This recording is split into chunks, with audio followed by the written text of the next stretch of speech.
mudah-mudahan ini segera bisa kita bereskan. Kasih kami waktu mungkin 1-2 minggu ini, kami berusaha untuk menyiapkan satu portal di mana stakeholder MBG dalam hal ini yang paling berkepentingan kan adalah sekolah dan orang tua itu bisa ngecek anaknya yang sekolah di sekolah mana, ibaratnya diberi makan oleh negara dengan menu yang apa, fotonya apa, kandungan gizinya apa, hari ini apa, besok apa, kemarin apa. Itu kami siapkan itu untuk sebagai transparansi, termasuk alamat makanan itu dimasak di SPBG alamatnya mana, kepala SPBG-nya siapa. Jadi kita ingin memberitahu kepada yang sangat berkepentingan dalam ini, paling berkepentingan kan orang tua ya. Anak ditimang-timang ini sebetulnya anak saya sekolah ini sama negara diberikan layanan makanan yang seperti apa. Nah ini jangan sampai kemudian ada timbul-timbul interpretasi yang berbeda-beda kemudian di-upload di sosial media jadi misleading. Jadi kami menyiapkan itu. Trust is good, control is better untuk bagaimana memastikan SPBG dan semua tim dapur memastikan menunya bagus, gizinya cukup, diterima dengan baik oleh penerima manfaat, dan kemudian proses ini betul-betul secara kualitas dan kuantitasnya bisa dipertanggungjawabkan. Persoalan ketiga adalah menyelesaikan persoalan kolaborasi, komunikasi, dan dukungan publik. Jadi di sini kami memastikan bahwa Badan Gizi Nasional semua perangkatnya dari mulai saya sebagai kepala, waka, dan seluruh perangkat di bawah di pusat maupun di daerah membuka diri komunikasi dengan semua pihak, khususnya badan kementerian lain, pemerintah daerah, dinas-dinas, dan melibatkan lebih banyak instrumen penyelenggara negara ya, baik di pusat maupun daerah untuk kita sama-sama bereskan ini semua. Saya paham rakyat sangat menginginkan ini segera. Nah, kita kasih waktu sedikit ya. Kita akan bekerja keras dan kita akan bereskan. Tadi sudah ada beberapa tenggat waktu dalam seminggu ini ngapain, kemudian bulan depan apa dan seterusnya, termasuk pemutahiran data. Tambahan Pak Menko mungkin saya perlu sampaikan bahwa kami di rapat ini sudah dipaparkan oleh Menteri Kesehatan daerah-daerah mana yang memang memerlukan sentuhan gizi segera, di mana angka stuntingnya tinggi, maka kami akan memprioritaskan bagaimana berdasarkan data itu kami cek manakala sudah ada dapur yang memang sudah dibangun segera untuk kami bisa operasionalkan. Kalau memang belum, kemudian kita akan intinya kita fokus yang sudah jalan kita bereskan, bersih, mantap, bagus, nggak ada hengki-pengki, beres semua, manual bagus, terlaksana dengan baik dan tersistem, sambil kita pikirkan dan kita laksanakan yang memang butuh dan betul-betul membutuhkan sentuhan gizi tadi. Ya, jadi sudah ada yang merah-merah gitu di Papua, di NTT, termasuk juga beberapa daerah di pulau lain, ada di Sumatera, ada sebagian di Jawa saya lihat tadi. Nah, itu bagaimana segera? Itu adalah daerah-daerah yang sangat membutuhkan sentuhan gizi langsung kepada masyarakat, kepada anak-anak kita. Ya, saya kira itu Pak, izin mungkin dari kami. Terima kasih. Terima kasih. Terima kasih. Pak Menkes silakan. Terima kasih Pak Menko, Pak Kepala BGN, menteri sekalian, hadirin, assalamualaikum warahmatullahi wabarakatuh. Yang saya ingin sampaikan nomor satu adalah bahwa di mata Kementerian Kesehatan, masalah gizi adalah salah satu masalah utama kesehatan. Jadi kalau program ini berhasil, banyak sekali masalah kesehatan yang bisa selesai. Saya kasih beberapa data. 4 desil terbawah berdasarkan data Susenas ya, 2024 sekitar 1,5 juta sampel itu kekurangan gizi ya. Jadi kalau 1 desil itu 10%, 28 juta, 4 desil itu 100 juta masyarakat Indonesia. Data Susenas kita terakhir itu kekurangan gizi 100 juta. Jadi 28 kali 4 Pak ya, 100 juta lebih, 100 berapa juta, 24 juta tuh, 100 juta lebih, 28, 10%, 1 desil 28 juta, jadi kali 4, 112 juta. Nah, itu nomor satu. Nomor dua, Bapak Ibu tahu stuntingnya kita kan di kisaran sedikit di bawah 20%. 20% dari 25 juta, Bapak tahu kira-kira berapa angkanya?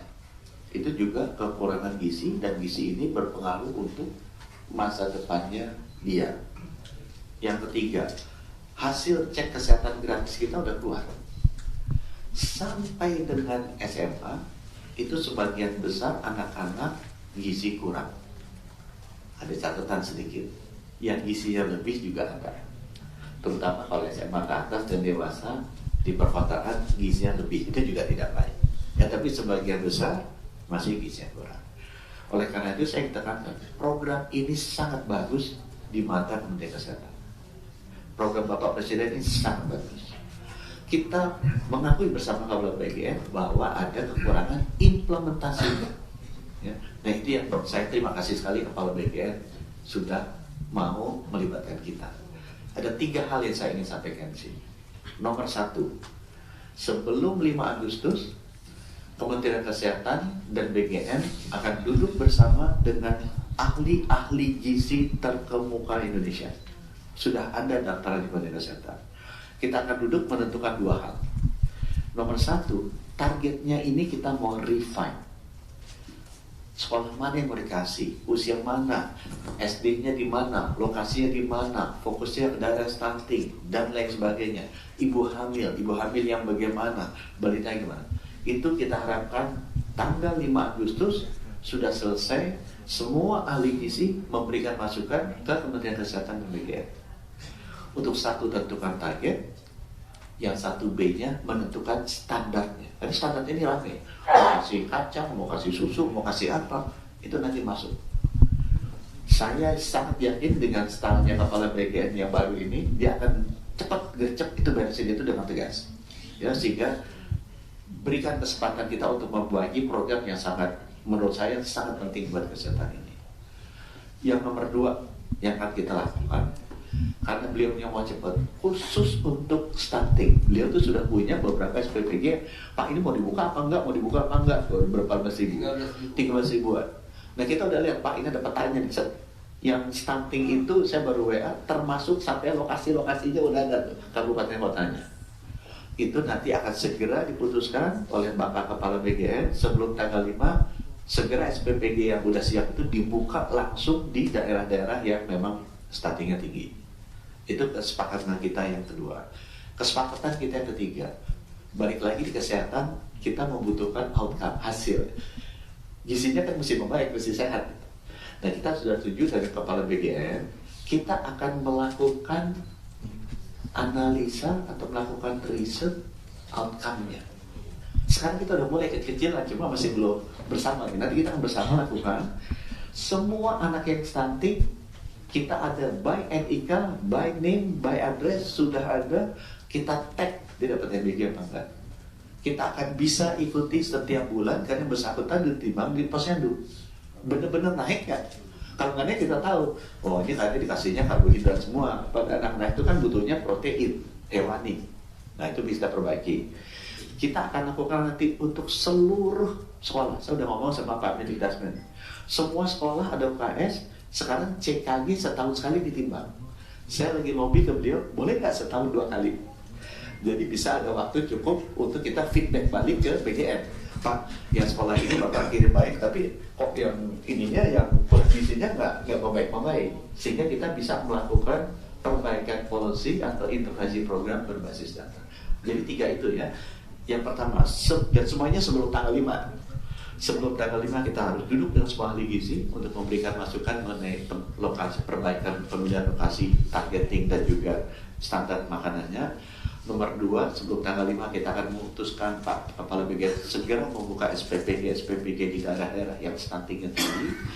Dan yang ketiga, sebelum tanggal 5 kita akan segera memutuskan bagaimana kita melakukan riset dengan lembaga-lembaga atau universitas, melihat hasil outcome-nya untuk seluruh penerima SPG. Terima kasih Pak. Baik, Pak Menak silakan. Prof. Nazarudin. Pertama-tama saya memberikan apresiasi yang cukup kepada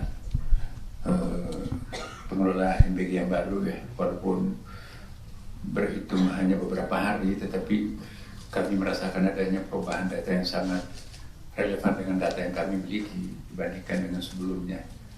Nah, saya anggap ini satu hal yang sangat prestisius ya, karena dalam waktu yang sangat singkat kita bisa melakukan pencocokan data. Dan dengan demikian, kalau data kita tepat, maka saya kira gampang sekali kita mengurai permasalahan. Tapi kalau datanya tidak valid, itu pasti susah untuk menyelesaikan persoalan. Nah, kemudian kita berharap dalam waktu yang sangat singkat ini juga ada target-target untuk kita lakukan kerjasama. Kami Kementerian Agama dengan pondok pesantrennya, dengan madrasahnya, dan kelompok-kelompok agama-agama lainnya, insya Allah akan lebih proaktif untuk bekerjasama dengan lembaga-lembaga kita nanti ya, dan insya Allah diharapkan persoalan-persoalan yang dihadapi, terutama di pondok pesantren ya. Pondok pesantren ini kan boleh dikatakan mungkin yang paling memerlukan sentuhan, tapi ternyata baru 1% yang bisa tersentuh oleh pondok pesantren ini. Dan terima kasih kepada Pak Menko berusaha untuk proaktif juga untuk menyelesaikan persoalan-persoalan yang sangat basic ini. Terima kasih. Pak Wiyaji.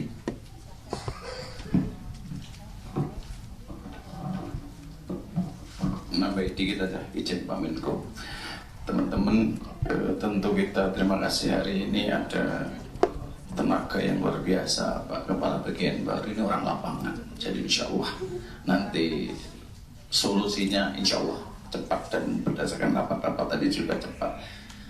Berdasarkan kewenangan tata kelola MBG khusus di Kementerian Kependudukan dan Pembangunan Warga, ngurusi distribusi MBG khusus 3B, ibu hamil, ibu menyusui, dan balita non PAUD.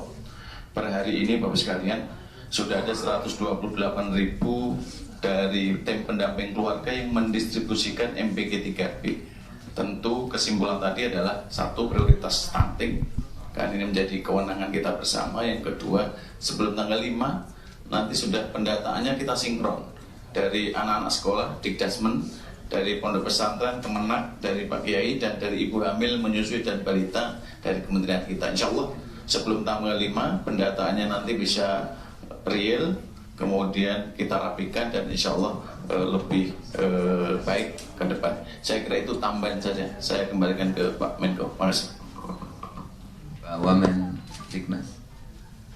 Tadi waktu sampai tanggal 5 dijelaskan. Terima kasih Pak Menko, Pak Menteri, dan Pak Kepala yang saya hormati. Jadi sesuai penugasan menurut PP 115 terkait tanggung jawab kami di Kemendikbud, memang kita akan melakukan sinkronisasi dan integrasi data sebagaimana dari arahan dari Pak Menko dan Bapak Kepala. Kita akan selesaikan di Agustus paling cepat begitu. Dan yang kedua, dari total jumlah siswa se-Indonesia sudah 80% ya, siswa Indonesia sudah di penerima manfaat MBG ini. Dan kita berharap ke depan itu sasarannya lebih berkualitas dan menyasar memang daerah-daerah yang menjadi concern kita. Kita Pak Menko yang menyampaikan daerah 3T yang tingkat stuntingnya juga tinggi.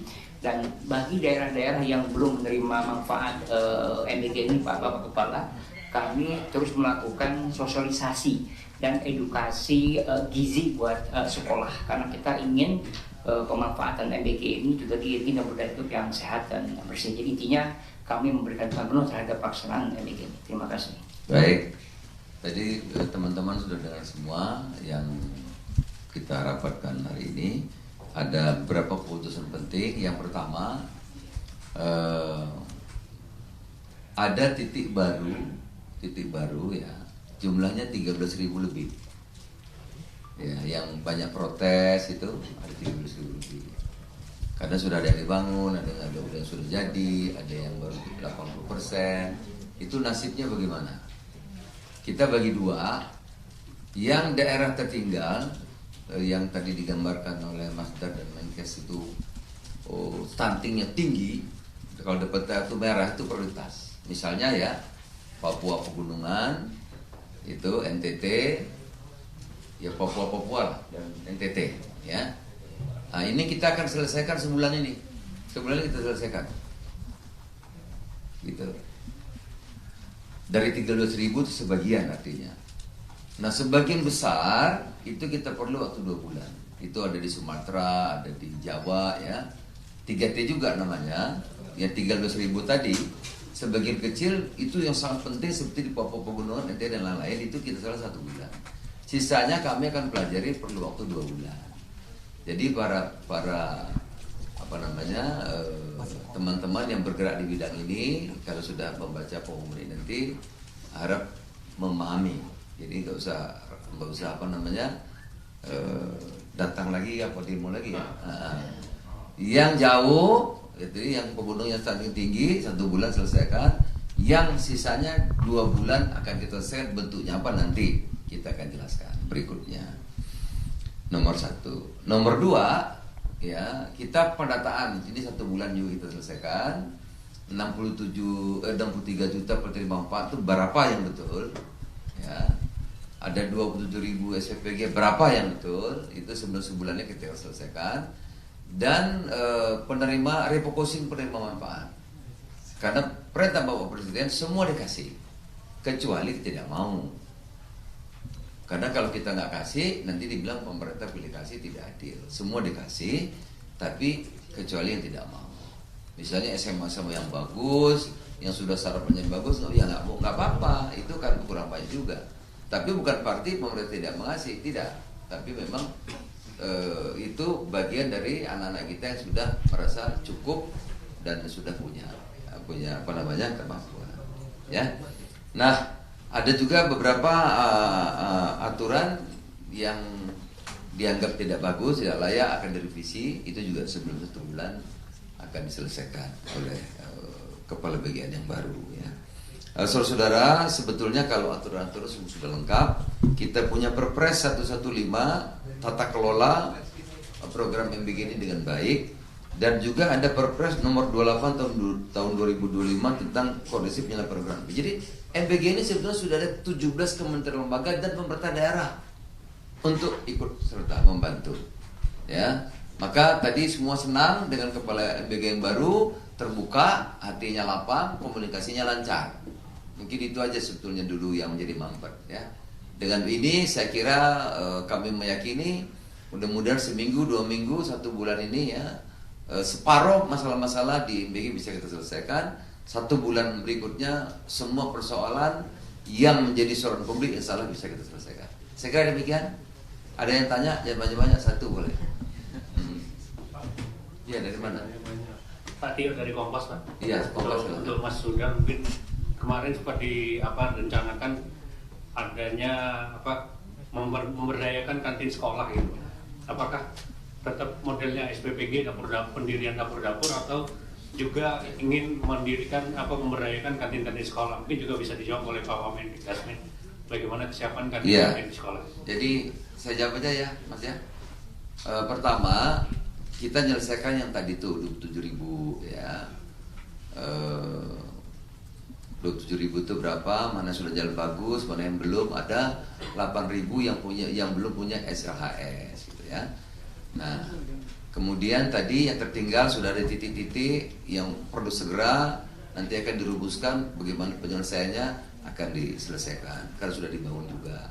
Nah, ada 8.000 lebih yang di titik-titik yang Jawa Sumatera, itu kita perlu waktu 2 bulan ya. Caranya seperti apa nanti akan diselesaikan dalam 1 bulan dan 2 bulan tadi itu ya. Karena kalau dijawab ini bisa nanti jadi simpang siur. Ada lagi? Kan tadi dijelaskan bahwa sebelum tanggal 5 ini akan ada penyesuaian data baru untuk penerima manfaat. Ya. Kalau dari segi anggaran gimana Pak? Kan sebelumnya juga akan ada evaluasi kan? Apakah udah ada anggaran terbaru berapa penyesuaiannya untuk dengan penyesuaian target ini? Ya nanti setelah tanggal 5 ketahuan. Kan akan nyusun nanti Menteri Keuangan tuh untuk tahun depan berapa sih perlunya BGN uang ya. Nah, kita datanya kan masih akurat. Setelah tanggal 5 mungkin kita tanggal 8, tanggal 9 bisa rapat lagi di sini. Ya. Terima kasih, selamat siang. Assalamualaikum warahmatullahi wabarakatuh.